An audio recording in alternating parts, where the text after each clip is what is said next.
Selamat malam pemirsa. 4 tahun terakhir, Kementerian BUMN melakukan berbagai manuver transformasi di tubuh perusahaan plat merah.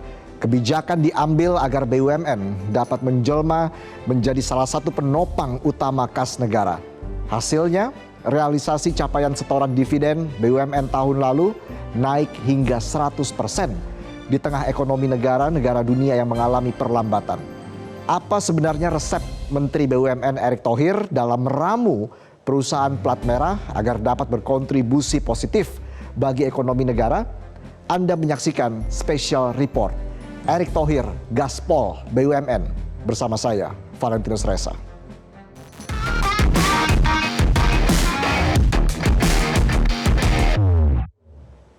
Kalimat dari buntung jadi untung tampaknya tepat disematkan bagi kinerja BUMN saat ini. Di bawah komando Erick Thohir, BUMN berhasil menjadi agen pelaku ekonomi yang berkontribusi besar dalam pencapaian kinerja ekonomi nasional.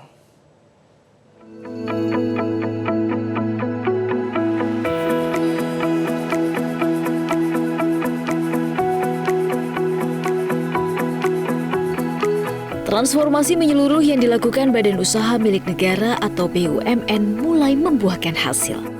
Transformasi BUMN lewat konsolidasi holdingisasi, perubahan model bisnis, hingga pengembangan sumber daya manusia berdampak besar bagi kinerja perusahaan plat merah itu. Hingga tahun 2019, sejumlah BUMN terus mengalami rugi. Bahkan jumlahnya tak kurang dari 60% BUMN yang merugi. Namun seiring perbaikan, BUMN mulai meraup untung. Ada 80% perusahaan BUMN yang dilaporkan memperoleh laba sepanjang tahun 2023. Sejumlah sektor vital yang menjadi penyumbang untung BUMN diantaranya BUMN perbankan, energi, pertambangan, hingga telekomunikasi. Meski meraup pundi rupiah yang besar, Menteri BUMN Erick Thohir meminta agar BUMN tidak lantas berpuas diri. Pasalnya proyeksi pertumbuhan ekonomi dunia masih akan bergejolak dalam 2 tahun ke depan. Bahkan sejumlah negara mengalami krisis seperti Jepang dan Inggris. China dan Amerika Serikat pun tak luput mengalami perlambatan ekonomi. Kita terus bertransformasi. Jangan berpuas diri dengan hasil hari ini. Dan percepatan itu harus terus terjadi karena tadi tantangannya sangat kompleks ke depan.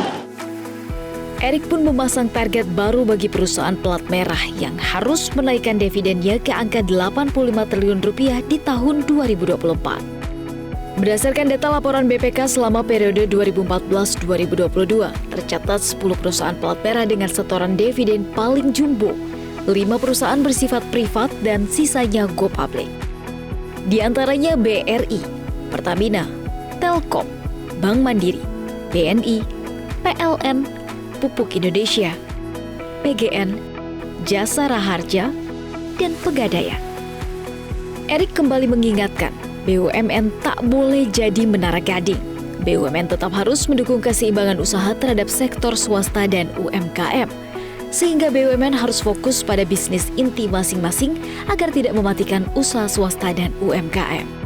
Selain itu, perusahaan BUMN juga terus didorong agar semakin transparan sebagai bagian dari tanggung jawab BUMN terhadap publik.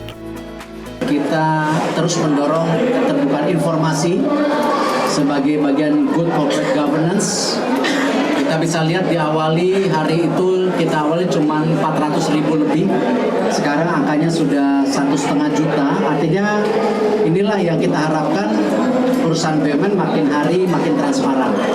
Itulah kenapa yang sejak awal saya juga dorong bagaimana misalnya konsolidasi laporan keuangan pun kita ini pertama kali ini juga bisa dilihat di website secara transparan. Tim Liputan Metro TV.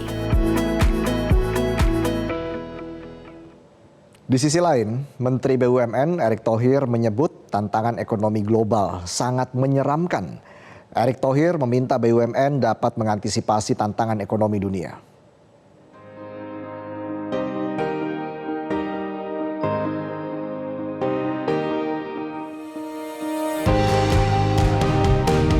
Menteri BUMN Erick Thohir mengungkapkan tantangan ekonomi global saat ini sangat menyeramkan.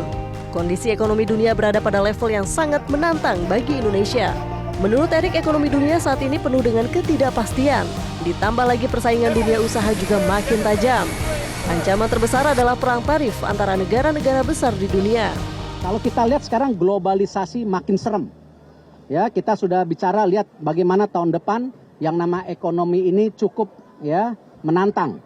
Ya, sudah terjadi mulai perang tarif antara Eropa, China, Amerika. Bukan nggak mungkin kita juga nanti ditarifkan barang-barang kita. Sehingga apa? Tadi trade yang selama ini kita surplus itu bisa tertekan. Nah, disinilah hal-hal yang saya rasa tahun depan tidak mudah. Ekonomi harus menjadi sebuah kepastian, ya, dan persaingan daripada dunia juga semakin tajam dan kejam. Untuk itu, Erik meminta perusahaan plat merah Indonesia dapat mengantisipasi tantangan global tersebut. Namun di tengah ekonomi global yang tidak menentu ini, Erick Thohir tetap optimistis agenda transformasi BUMN yang dijalankannya sejak awal menjabat sebagai Menteri BUMN akan membuahkan hasil di akhir masa kerjanya nanti. Erick bahkan menyebut dari 88 proyek strategis BUMN sudah ada 82 proyek yang rampung. Alhamdulillah dari target daripada 88 proyek, insya Allah 87 jadi. Mungkin satu yang meleset, karena bukan karena situasi yang terjadi dinamika, tapi nanti saya laporkan mungkin di ujung bulan Oktober saja. Kalau 88 ini 87 tercapai, saya rasa hampir 99%. Nah, ini bisa terjadi apa? Karena ini semua seluruh karyawan BUMN dan keluarganya mendukung gitu. Jadi tentu transformasi yang kita dorong lagi sekarang, bagaimana pemetaan BUMN ke depan terus bisa efektif, bisa bersaing, ya, supaya kembali menjadi benteng ekonomi nasional. Tim Liputan Metro TV. Pemerintah berupaya meningkatkan efisiensi dan efektivitas Kementerian BUMN. Seperti apa peta rancangan atau roadmap di 2024 hingga 2034 terkait konsolidasi di tubuh BUMN dan bagaimana Kementerian BUMN melakukan transisi menuju kepemimpinan baru Indonesia. Berikut wawancara saya dengan Menteri BUMN, Erick Thohir. Apa kabar? Sehat Pak Erick. Apa kabar Pak Erick? Alhamdulillah. Terima kasih sudah menerima kami di sini. Sama-sama. Tidak terasa sudah hampir 1 periode Pak Erick memimpin BUMN, Pak. Jadi Dinamika yang luar biasa. Banyak transformasi yang Anda lakukan untuk BUMN. Bahkan yang terbaru Anda mengatakan Anda optimis 99% rencana transformasi BUMN akan selesai itu Pak, ketika masa kepemimpinan Anda berakhir di BUMN. 90 lah, 90 dan 99. Kayaknya sempurna banget. Tapi informasinya 99% Pak, Anda mengatakan ini. Jadi apa yang membuat Anda begitu yakin Pak? Enggak, kan memang penugasan itu waktu awal sesuai dengan arahan dan juga dengan review itu ada 88 proyek yang kita harus selesaikan sampai Oktober ini. Nah, kalau kita lihat review di awal tahun, kita optimis 87 proyek itu bisa selesai. Tinggal satu yang memang saya takutnya tidak bisa cari strategic partner untuk BSI. Ya, Bank Syariah Indonesia kan sekarang ketika dulu merger dari 3 bank, BRI Syariah, Mandiri Syariah, BNI Syariah, dia yang dulu kecil-kecil tercecer, sedangkan waktu itu Pak Wakil Presiden dan Pak Presiden bilang ini ekonomi syariah juga harus dibangun, ini. Ya gimana? Saya bilang Pak, kalau ekonomi syariah mau dibangun tetapi syariah financingnya tidak ada, kecil gitu. Nah makanya waktu itu kita mergerin, alhamdulillah kan BSI itu tumbuh ya dari ranking berapa belas sekarang masuk 5 besar, asetnya sudah ratusan triliun. Nah cuman memang kembali kalau kita mau lebih besar lagi, kita perlu punya strategic partner dari Timur Tengah atau dari negara lain. Karena kemarin kan BSI sudah buka juga cabang di Dubai. Kita sekarang nunggu licensing di Saudi. Nah kita juga targetin sekarang BSI yang sudah 12 besar, sekarang sudah masuk 10 besar. Nah kalau bisa masuk 8 besar. Nah artinya perlu strategi. Nah cuman kita sudah ada roadshow beberapa kali. Ya belum, jadi saya mesti ngakuin ya mungkin kalau sampai BSI belum ketemu strategic partner ya itu salah satu yang belum tercapai, bukan berarti berhenti, tetapi kan tahun depan atau tahun depannya lagi masih mungkin gitu. Ya. Tapi Prosesnya di masih ada, periode ini kita ini. Tetapi yang lain alhamdulillah kan kayak kereta cepat itu kan sulit sekali. Itu kalau saya pertama masuk ya kan itu kompleksitasnya luar biasa, ya alhamdulillah kita bisa selesaikan ya kan. Lalu proyek misalnya hilirisasi daripada smelter Freeport kan selesai. Ya. Ya, kemarin kita juga coba penetrasi atau buka sesuatu yang baru KEK Kesehatan, nanti September juga rumah sakit dan kawasannya sudah rapi. Nah, ya hal-hal seperti itu yang di 88 proyek ini ya memang menjadi sebuah PR besar, tidak hanya konsolidasi, tidak hanya penyehatan, restructuring, tapi juga banyak-banyak proyek yang memang untuk memposisikan Indonesia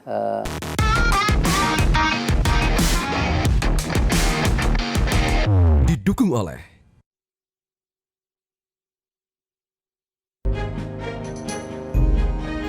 Menteri BUMN Erick Thohir mengatakan transformasi di BUMN membutuhkan waktu yang cukup agar program yang sudah ada dalam roadmap bisa terus berlanjut. Erick Thohir menambahkan untuk menjalankan roadmap itu dibutuhkan leadership yang kuat, tidak terkecuali dari generasi muda. Jadi transformasi BUMN tidak cukup hanya 5 tahun saja. Blueprint-nya seperti apa Pak untuk 10 tahun ke depan? kita bukan berarti saya sampai 2034 ya, saya nggak bicara. Tapi gini, kalau kita benchmarking dari yang kita pernah lakukan di China, lalu juga kita waktu itu benchmarking di negara Nordik seperti Swedia, Norwegia, ya ataupun ke Jerman, kita melihat memang perlu waktu yang signifikan. Kalau China itu kurang lebih 18 tahun. 18 tahun. Ya, artinya kalau kita ini kan baru 5 tahun, jangan dianggap selesai gitu. Ya, jadi perlu ada yang namanya contoh misalnya kayak Pelabuhan Benoa yang kemarin ini pertama kali kita punya cruise center besar ya yang bisa merapat kapal yang panjangnya lebih dari 300 meter itu yang penumpangnya 5.000 yang dulu di Bali itu tidak bisa merapat cruise itu ya kapal pesiar itu. Sekarang udah bisa 2 merapat. Tetapi kalau master plan-nya 4. Nah, seperti yang ada di London, seperti ada yang di New York. Nah, itu kan tahap berikutnya mesti ada. Nah, kalau tahap berikutnya itu ya baru selesai mungkin yang 2 sisanya 2027. Terus kemarin juga kereta cepat akan dilanjutkan sampai Surabaya. Berarti kan ada keberlanjutan. Makanya roadmap 2024-2034 itu banyak sekali yang memang harus continue dijalankan. Kita tidak mungkin membuat program itu setengah-setengah. Kalau kita lihat zaman Pak Harto sendiri ada yang namanya Repelita. Nah, ada rencana ini. Kan sama. Di zaman Pak Presiden Pak Jokowi juga ada periode 1, periode 2. Nanti dilanjutkan lagi oleh Pak Prabowo. Mungkin ada. Nah sama. Ya kami melihat siapapun pemimpin BUMN ke depan, ya tadi roadmap-nya sudah ada. Ya contoh misalnya. Tahun depan kita sudah ada nih dividen targetnya 85 triliun. Tahun ini 81 gitu. PMN tahun depan ada sekian triliun. Supaya jangan siapapun yang menggantikan saya masuk dalam kegelapan. Ya, akhirnya harus reinvent the wheel, ngulang. Padahal dengan kejadian dunia yang sekarang ekonomi sedang gonjang-ganjing ini, sekarang perang tarif sudah terjadi di mana-mana. Ya kita nggak bisa slowing down, kita harus lebih cepat lagi. Karena sekarang kan yang membedakan negara besar dan negara yang tidak diperhitungkan kecil, itu akhirnya apa? Kecepatan. Dan pondasinya Policy. Anda bangun. Kecepatan, policy yang friendly to market. Apalagi sekarang dengan teknologi, ada AI, ini jauh lebih cepat lagi gitu. Ya kemarin beberapa hal yang saya review, bagaimana AI sekarang masuk ke dunia kesehatan. Yang tadinya studi kesehatan itu biasanya tiap 36 bulan ada sesuatu hal yang baru, dengan AI mungkin bisa sepertiganya. Nah hal-hal ini yang saya rasa kenapa jangan sampai kita terlena apa yang sudah bagus, seakan-akan itu kayak remote control akan terus bagus. Ya, mesti ada planning, roadmap, dan leadership-nya harus bisa terus menjalankan. Termasuk mencari leadership di Kementerian BUMN yang mampu beradaptasi dengan kondisi yang dinamis seperti itu. Iya harus, makanya saya sejak awal kan percaya Mungkin waktu awal diketawain saya mau 10% generasi muda jadi direksi di BUMN di bawah 42 tahun. Nah, ternyata sekarang banyak kok direksi muda BUMN dan mereka perform. Fajrin di Telkom perform. Ya kan? Nah, jadi hal-hal seperti ini jangan sampai kita terkotomi bahwa generasi muda itu tidak bisa take a lead. Nah, kita sudah buktikan. Karena kenapa? Tadi leadership itu mesti ada transisi. Nah, itulah kenapa ya kalau kita sudah senior, kita harus membuka jalan dengan regenerasi berikut.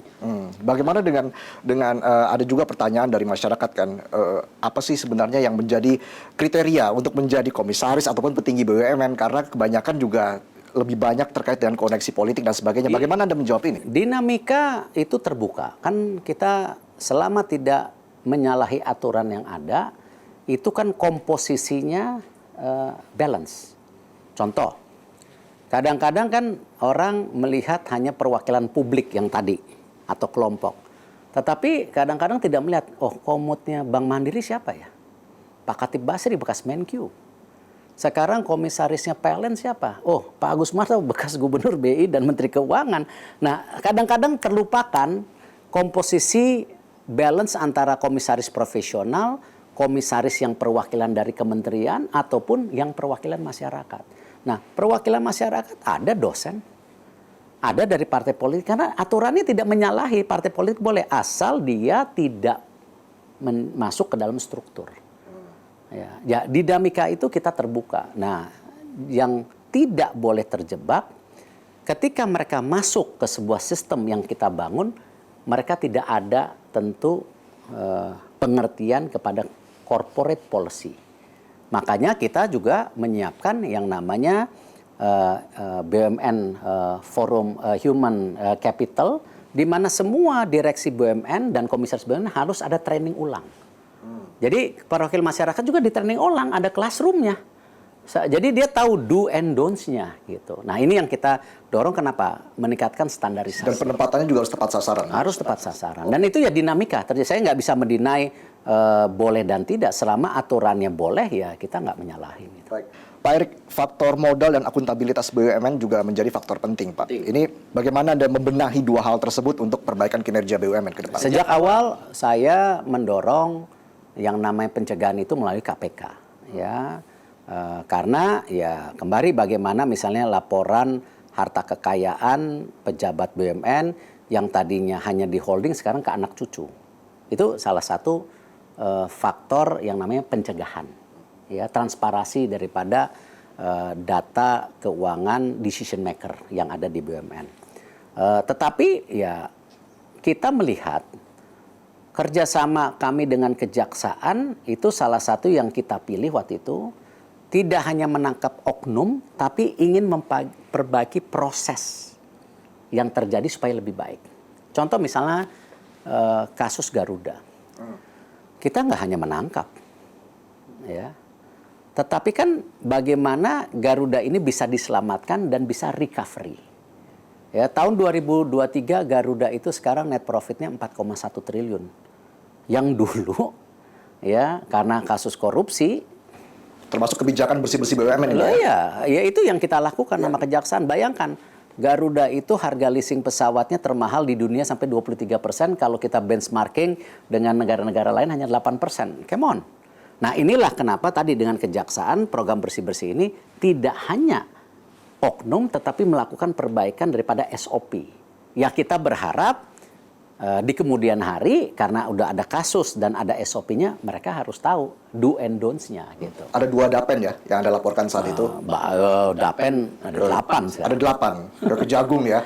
Bagaimana agar memang kasus korupsi ini tidak lagi mengintai di perusahaan-perusahaan BUMN, Pak? Ya, tidak mudah karena dinamika SOP bisa. Ya, kita udah bikin yang namanya akhlak.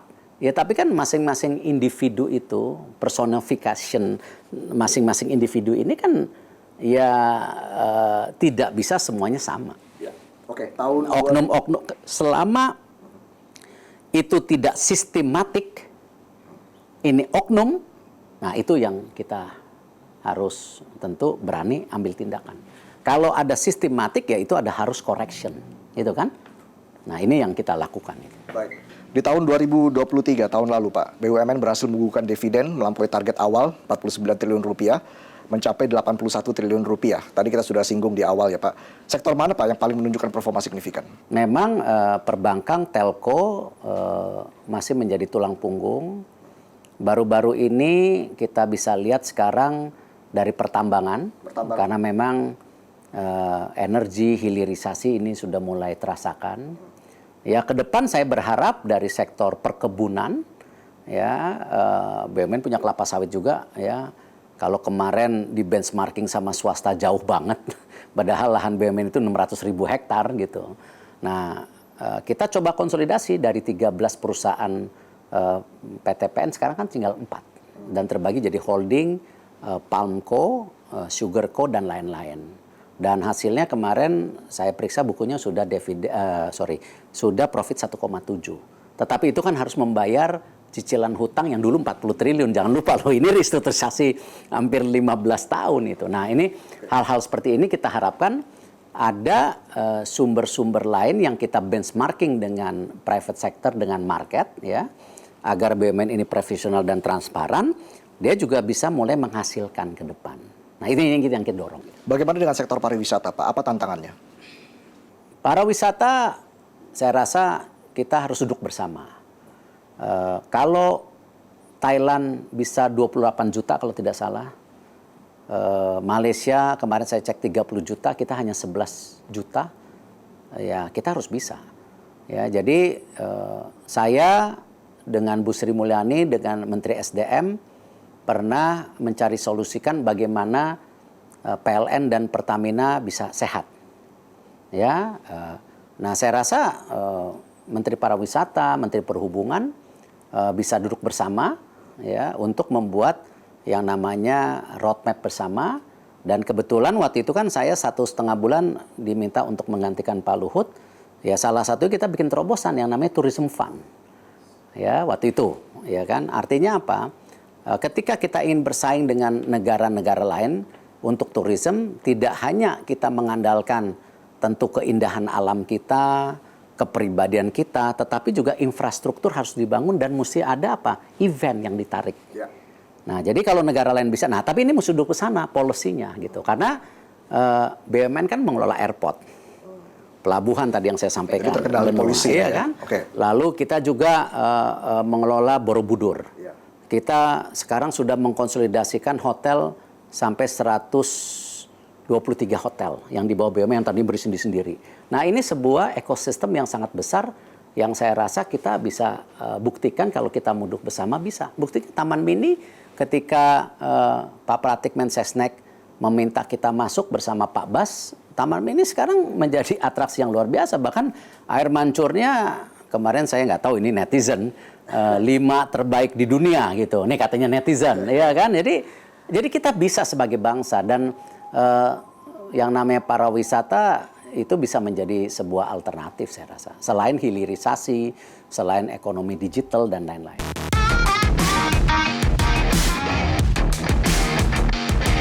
Didukung oleh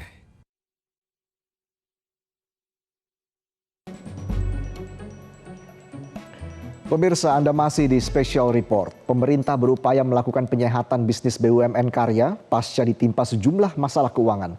Lalu apa saja upaya yang dilakukan oleh Kementerian BUMN? Kita bicara soal BUMN karya Pak, yang juga menjadi sorotan, mendapat kritikan juga Pak Erik. Utang vendor menumpuk, gagal bayar surat utang, sahamnya anjlok, padahal kosnya juga tidak main-main kita tahu Pak. Kenapa tingkat pengembalian pembangunan infrastrukturnya tidak sesuai harapan Pak? Ini masalahnya ada di mana sebenarnya? Itu kan yang kita sama. Berapa banyak di karya juga yang kita restrukturisasi dan juga oknum yang kita penjarakan bersama kejaksaan gitu.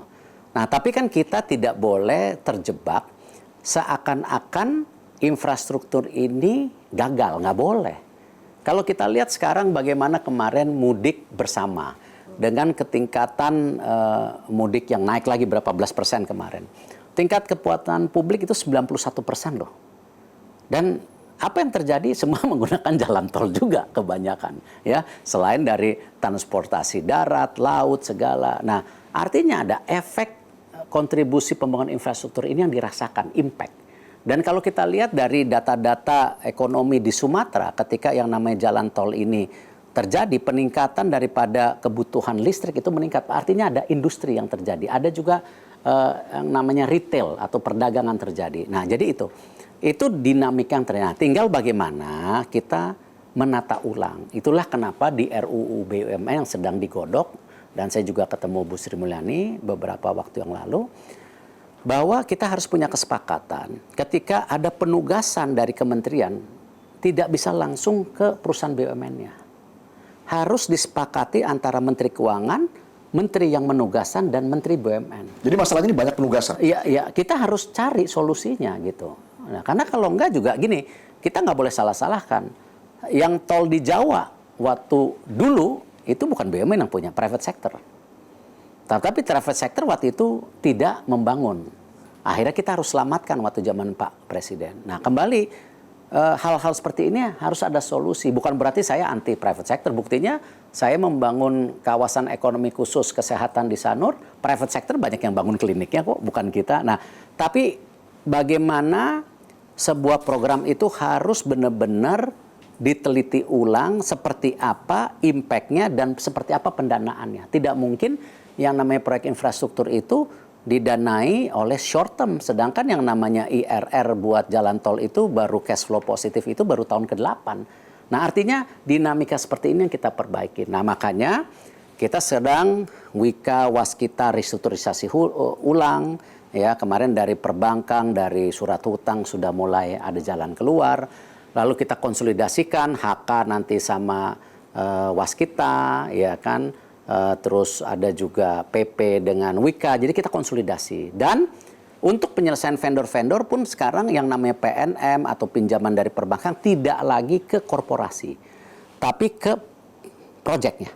Supaya jangan juga vendor-vendor yang kelelahan selama ini ya kembali hanya dipakai darahnya untuk menyelamatkan proyek-proyek yang mungkin oknum. Nah itu nih, ini jangan salah nih.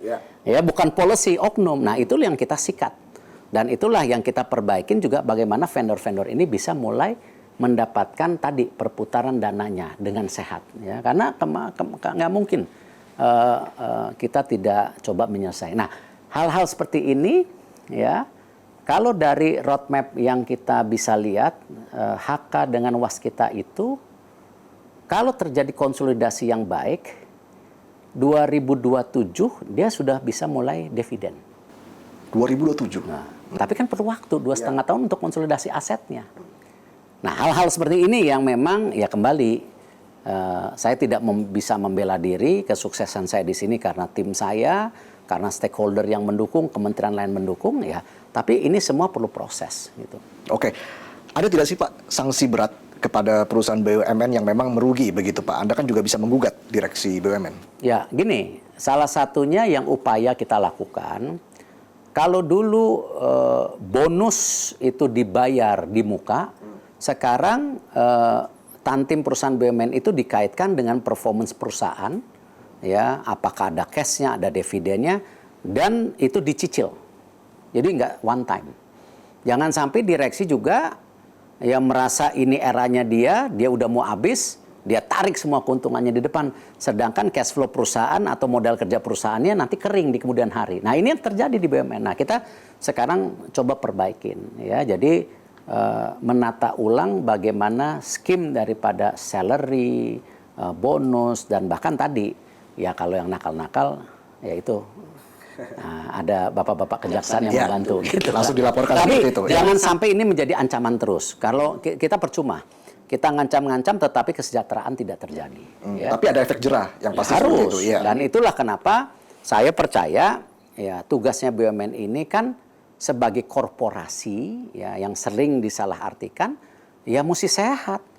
Karena BUMN itu merupakan bagian dari fiskal negara, yaitu kita bayar pajak, bayar bayar pajak, bagi hasil, dividen dan lain-lain. Di lain pihak juga kita menjadi balance daripada ekonomi kerakyatan, terbukti Himbara ya itu 92% modal dari kerja UMKM itu di Himbara ya. Nah, belum penugasan yang tadi, kereta cepat apa segala, belum lagi bagaimana kita menjadi driven daripada sebuah pertumbuhan ekonomi. Jadi ya kompleksitas ini yang kita harus petakan dan jabarkan dan harus sesuai dengan tentu target-target korporasi. Jadi tetap ada bottom line-nya, jangan hanya oh ini penugasan nggak bisa, enggak. Penugasan pun harus ada bottom line-nya. Gitu. Dan BUMN siap memberikan kontribusi 20% untuk PDB? Alhamdulillah kemarin kayaknya sudah 21,3%. 21,3%? Ya, Oke, lebih target ini, Pak. 605 triliun, di mana untuk pajaknya 400 triliun lebih, 430-an kalau tidak salah. Dividennya 81-an, lalu bagi hasilnya 85. Kalau nanti angkanya dilihat ya. Jadi totalnya kurang lebih 600. Jadi targetnya sudah baik. Ya, gitu. Target sudah bahkan melebihi target 21,3%. Kalau kita ngelihat kinerja BUMN sendiri, return on investment itu di pasar modal dibandingkan swasta, kita nggak kalah udah. Kita mungkin kurang lebih kumulatif dividen sama valuation, ya maksudnya perkembangan daripada harga saham itu kumulatif bisa 18%-an, private sector 10%. Artinya kembali ya kita berusaha, ya karena kita percaya yang namanya model ekonomi nasional ini kan balance antara swasta, ya investasi luar negeri, BUMN. Nah, BUMN juga memayungi UMKM. Gitu. Baik, yang terbaru dengan menyusun regulasi libur 3 hari untuk pegawai Kementerian BUMN ini Pak, bagaimana ini bisa meningkatkan kinerja BUMN? Jangan diartikan libur 3 hari terus-menerus. Ya. Konteks yang saya sampaikan waktu itu, bahwa sekarang itu kan tren dari kehidupan kita semua dengan ada digital, ada yang namanya work from home. Ada juga work from anywhere. Ya. Nah, jadi kita coba melakukan KPI. Kalau memang tadi tim BUMN sudah bekerja ya lebih dari jam kerjanya, working hours-nya tentu dia ada kelelahan. Dan kita lihat bagaimana sekarang mental health itu di kalangan generasi muda sangat tinggi. Ya, mental health akan menjadi isu loh. Lihat bagaimana sekarang kalau kita nonton pemberitaan kekerasan terjadi di mana-mana, ya, pemerkosaan anak di bawah umur oleh geng motor, ya, lalu ada isu-isu lagi bagaimana kekerasan yang ini itu terjadi di masyarakat. Artinya apa? Ada sebuah dinamika, ya, kasus bunuh diri tinggi sekarang di Indonesia, nggak setinggi Jepang. Nah, hal-hal ini kan ada problem di masyarakat. Nah, tentu saya tidak bicara mengenai masyarakat, saya bicara BUMN. Jadi ada juga tentu kelelahan.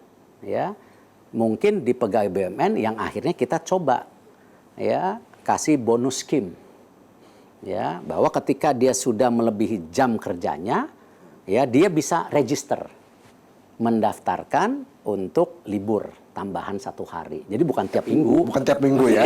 Ini dikonfirmasi langsung oleh Pak Erick. Kan? Jadi itu dan ada registernya. Jadi bukannya ya dia ada hitungannya gitu. Dan toh memang efektif juga buat mereka juga lebih baik. Kenapa? Ketika mereka sudah efisien, efektif, ya mereka datang ke kantor, mesti bayar transportasi, bayar ini kan juga kasihan. Oke. Tapi semua ada reward, ya. Jadi bukan hanya nggak ada target gitu. Ya. Potensi seperti apa lagi Pak yang bisa digali dari BUMN? Karena Anda juga sempat menyinggung ini soal bisnis model ekonomi digital. Ekonomi digital menjadi sesuatu yang menyeramkan ke depan kalau kita tidak mulai berbenah diri untuk ekonomi digital ini. Ekonomi digital ini kita punya potensi hampir 4.500 triliun ke depan. Ya, dan kita nggak bisa terus jadi market. Nah, karena itu kemarin kami dapat penugasan lagi dari pemerintah ketika Peruri itu diminta menjadi agregator untuk e-government, di mana penggabungan data untuk kesehatan, dukcapil, pendidikan menjadi sebuah data besar. Sehingga dengan data besar ini kita juga bisa melakukan intervensi yang baik dan tepat. Dan e-government ini sebuah benchmarking yang sangat sukses. Kalau kita lihat di banyak negara, ya, contoh di China itu ketika e-government diterapkan, yang tadinya tingkat kemiskinan 10% itu bisa ditekan di bawah 1%. Lalu di India sendiri ketika kita bicara yang namanya birokrasi pembangunan di India itu sangat kompleks. Itu yang tadinya di atas 20 tahun, itu bisa sekarang ditekan di bawah 7 tahun. Dan di Slovenia sendiri, ketika ada e-government ini, itu bisa meningkatkan PDB sampai 2 kali atau 3 kali lipat. Artinya apa? E-government ini real, digital ini real, karena itu membuka transparansi dan tepat data.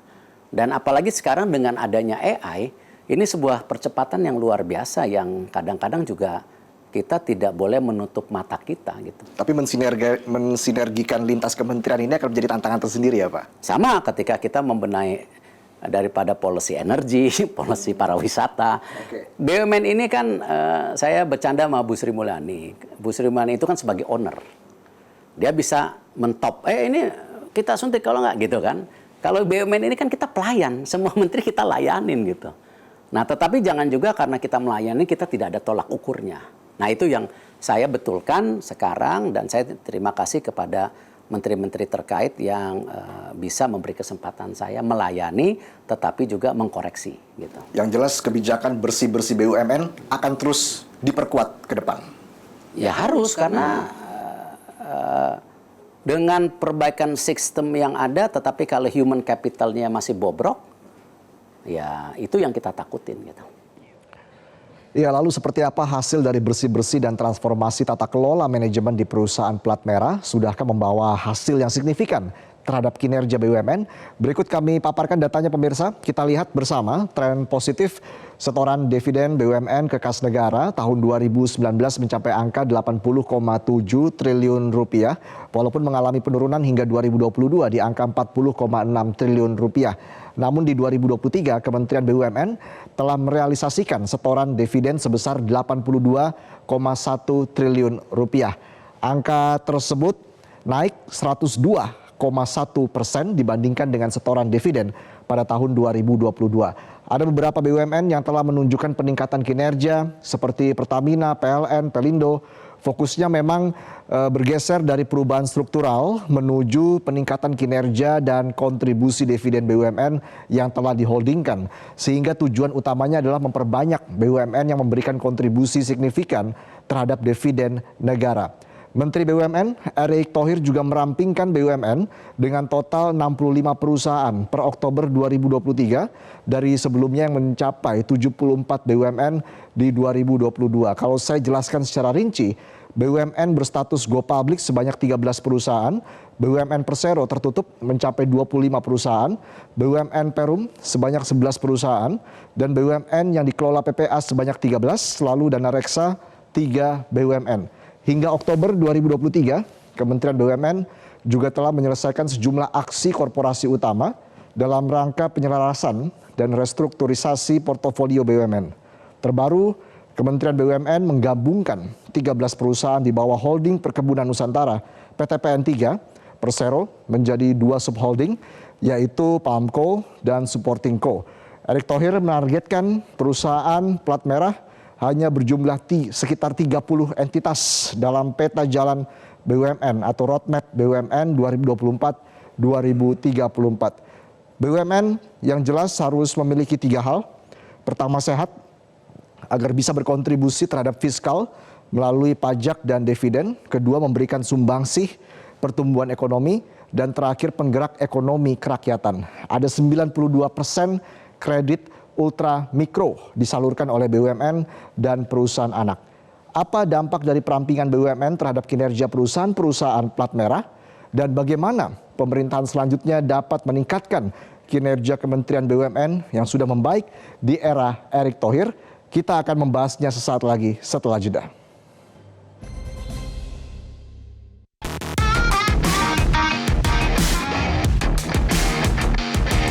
Didukung oleh Dan telah bergabung melalui sambungan Zoom pengamat ekonomi sekaligus Direktur Eksekutif Segara Institute, Peter Abdullah Rejalam. Selamat malam Pak Peter. Selamat malam Mas Reza.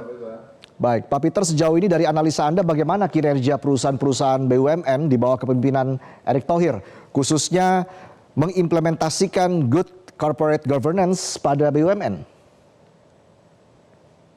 Ya, saya kira kita sudah bisa melihat ya, dari pertama ukuran sederhananya adalah dari peningkatan eh, dividen atau pembagian keuntungan setoran kepada pemerintah ya, sebagai bagian dari penerimaan pemerintah.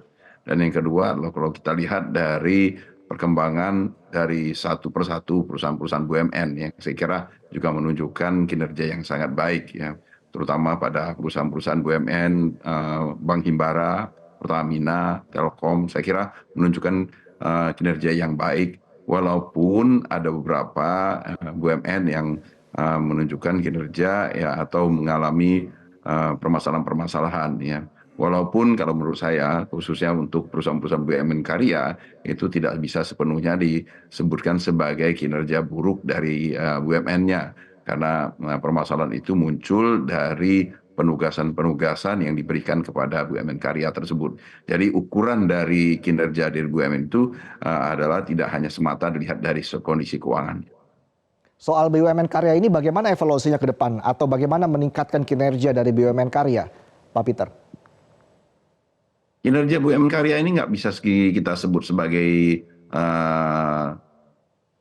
sepenuhnya buruk ya, karena kita tidak bisa mengakui keberhasilan pemerintahan sekarang untuk membangun infrastruktur dengan menyebutkan kinerja BUMN yang membangun infrastruktur itu buruk. Ini kan sebuah kontradiksi ya, sebuah kontradiksi yang seharusnya tidak terjadi ya, di mana yang membangun infrastruktur yang kita akui sebagai prestasi dari pemerintahan saat ini itu, tetapi di sisi lain mereka yang membangun kita sebut berkinerja buruk.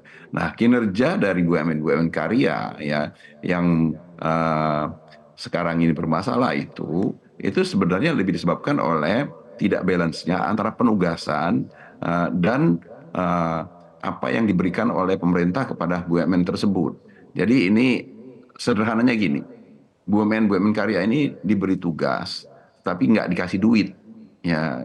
Nah, kondisinya jadi seperti ini, ya, sehingga karena tadi saya kira Pak Erick Thohir sudah menjelaskan ada penugasan bagi BUMN karya ini, tetapi karena mereka tidak mendapatkan sumber pendanaan yang cukup, mereka harus melakukan hutang. Ya, hutangnya jangka pendek, sementara adalah pembangunan yang dilakukan mereka itu adalah pembangunan jangka panjang yang menghasilkan cash flow jangka panjang, sehingga terjadi mismatch di dalam pengelolaan cash flow mereka. Itulah yang menyebabkan BUMN tersebut menjadi berdarah-darah. Ya, saya kira ini yang harus dikoreksi untuk kedepannya. Baik, kalau kita bicara lagi lebih jauh terkait dengan holding, perusahaan holding BUMN. Seperti apa Pak Peter, Anda melihat sebenarnya standar prosedur operasionalnya dalam mencapai tata kelola perusahaan yang baik, Pak Peter? Ya, saya kira untuk holding ini lebih utamanya pertama ya agar supaya pemerintah juga bisa fokus ya, karena dengan jumlah BUMN yang lebih sedikit, pemerintah bisa khususnya Kementerian BUMN bisa melakukan pengawasan yang lebih baik ya terkait di pengembangan BUMN tersebut ya. Sementara di lini bisnisnya juga bisa dilakukan sesuatu yang sinergi ya. Selama ini kan harus diakui ada beberapa BUMN ya, anak-anak BUMN ya, itu yang kemudian bisnisnya menjadi semacam overlapping atau bahkan bersaing antar BUMN, anak BUMN itu sendiri. Nah, sementara dengan adanya holdingisasi ini lini bisnis menjadi lebih tertata dan pemerintah khususnya Kementerian BUMN juga bisa melakukan pengawasan dengan lebih baik, ya, termasuk juga dalam hal ini untuk menjaga tata kelolanya menjadi lebih baik.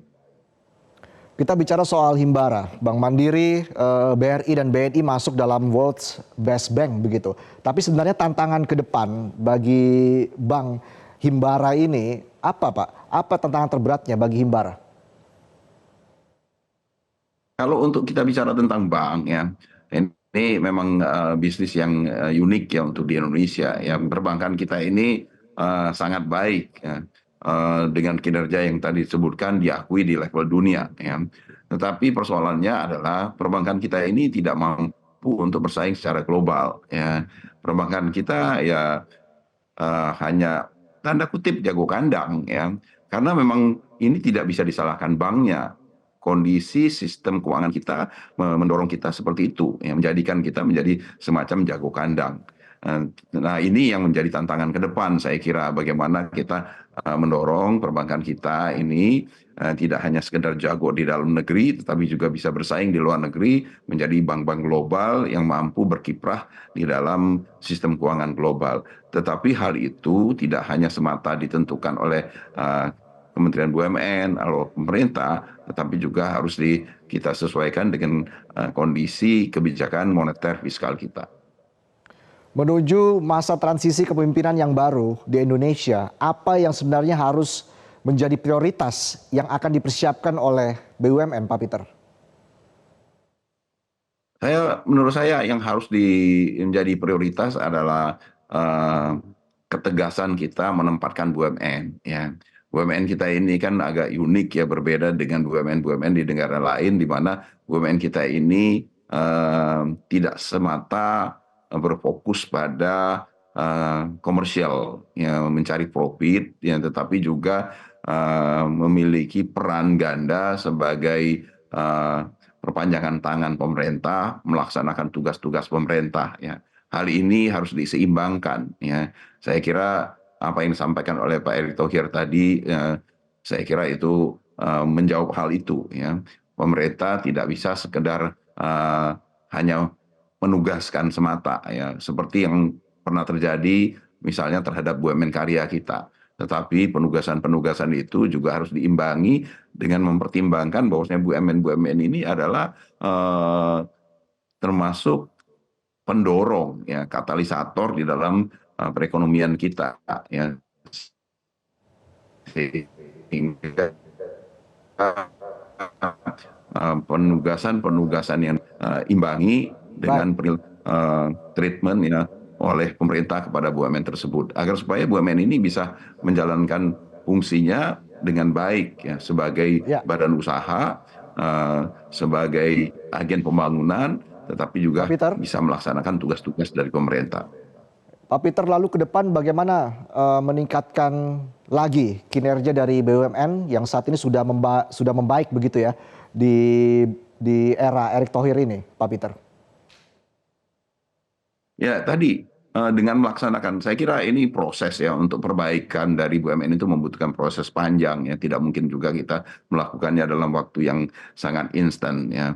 Apa yang sudah kita peroleh sekarang ini, apa yang menjadi kinerja dari Pak Erick Thohir yang sekarang ini yang sangat baik, saya kira juga tidak lepas dari apa yang sudah dilakukan oleh menteri-menteri BUMN sebelumnya. Demikian juga di kedepannya, saya kira Kementerian BUMN pasti akan melanjutkan apa yang sudah dirintis oleh Pak Erick Thohir, dan itu proses perbaikan itu akan kita harapkan terus berlanjut, dan sehingga peran serta dari Kementerian BUMN dan kemudian kinerja dari BUMN-BUMN ini menjadi jauh lebih baik dari yang sekarang. Artinya Menteri BUMN Erick Thohir sudah membangun pondasi dengan arah yang tepat begitu, Pak Peter, kalau kita bicara roadmap 2024 sampai 2034? Saya kira demikian ya, apa yang sudah dilakukan ini sudah cukup baik ya, dan boleh dikatakan bahkan bisa dikatakan sangat baik, sehingga nantinya pada tahun-tahun mendatang nanti dengan pondasi yang sudah terbangun kokoh ini, BUMN-BUMN kita bisa berkiprah lebih baik lagi. Baik, terakhir harapannya Pak Peter untuk kinerja BUMN ke depan seperti apa? Harapannya tentu saja adalah ya, pertama dari sisi pendapatan bisa menyumbangkan pendapatan yang lebih baik. Yang kedua adalah bagaimana BUMN-BUMN ini bisa menjadi lebih merata ya. Sekarang ini kan ada BUMN-BUMN yang masih mengalami permasalahan, ada BUMN-BUMN yang sangat bagus ya, yang memberikan berkinerja sangat bagus. Nah, yang sekarang ini masih mendapatkan menghadapi berbagai permasalahan ini bisa diselesaikan ya. Sehingga secara keseluruhan kontribusi dari BUMN-BUMN yang terhadap penerimaan, terhadap penciptaan lapangan kerja, terhadap pertumbuhan ekonomi kita bisa menjadi lebih maksimal lagi. Baik, terima kasih Direktur Eksekutif Segara Institute, Pak Peter Abdullah Rejalam, sudah memberikan analisanya bersama kami dalam Special Report. Selamat malam. Pemirsa, demikianlah special report untuk hari ini. Saya Valentinus Resa mewakili seluruh kerabat kerja yang bertugas mengucapkan terima kasih atas perhatian Anda. Sampai jumpa. Jelajahi cara baru mendapatkan informasi. Download Metro TV Extend sekarang.